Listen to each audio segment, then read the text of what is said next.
Because I don't know about Afrotech. So it's under the branch of a company called Blavity. Okay. So they have other different so they have other different outlets, and Afrotech is one of them. I've been writing for them for almost 3 months now, and we cover everything from technology to businesses that focus on African Americans and Black-owned businesses. And they have the tech portion. Is it just for tech or is it just period? Just period. Oh, okay. All right. I thought it was just a more of a tech-centric scenario. Tech-centered scenario.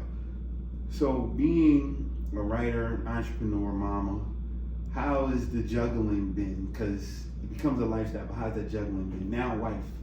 Oh man, it's definitely hard.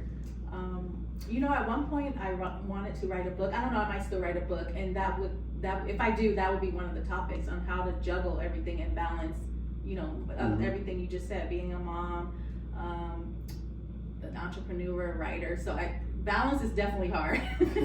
So I definitely want to tell that part of my story eventually. Well, put this in your book. It's not a balance. Once you cross over the threshold of becoming an entrepreneur, it's no longer a balance. You have to understand it's a lifestyle. And even your family comes in and understands the lifestyle. They start to adapt to it. You have a small child, he's going to adapt to it. And I think that's what people lose when they become entrepreneurs. They try to start finding a balance where there is none. It's really just becomes your lifestyle. You're gonna get calls at 7 at night when you're eating dinner. Now you cannot take the call, but get back to them after you're done eating. But you'll start seeing once everybody's acclimated to your lifestyle and to the lifestyle. And I say the because they'll say, well, mom gotta do this. And this is the funny part. If you were in military, you had to pick up and go whenever they call you. If you were working for the FBI or a detective or something like that, it's a lot of jobs that's like that, but we feel like we have to find balance when we're doing our own thing. Mm-hmm. And the thing for my entrepreneurs is that, no, it's a lifestyle. It's just a lifestyle that you create. That's the difference. You assimilate to other people's lifestyle that they create for you when you go into their job. Be proud, stand tall for the lifestyle that you created for you and your family.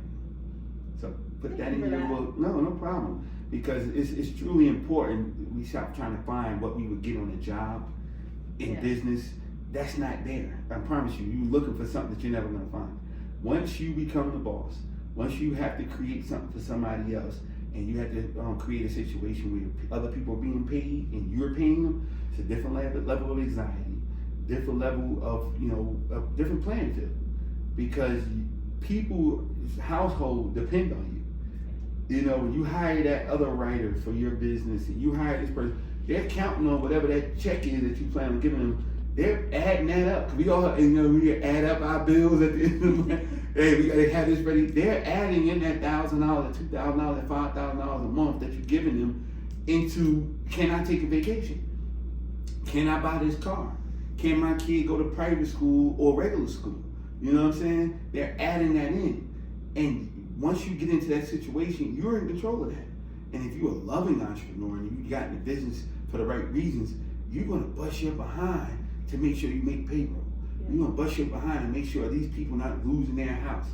I told one of my barber friends that I said, man, you don't realize how significant you are. I said, when these people go on vacation, they know that in some case, they know that the light's gonna be on. They can come back and come cut some more hair. You know what I'm saying? When they come back from the 2-week vacation, they don't see the water bill. They don't see the light bill. They don't know what's going on. They just paying you booth rent and then working. We take the risk. And so his wife understands that. His kids understand that because they got to come to the barbershop sometime and sit there while he cut 4 heads, and eat their snacks. So the same thing, your little man gonna come with you, someplace. It's a lifestyle. Yeah. It's no balance. But it's freedom that we're searching for as entrepreneurship. As entrepreneurs. Freedom. Freedom over finance. I agree with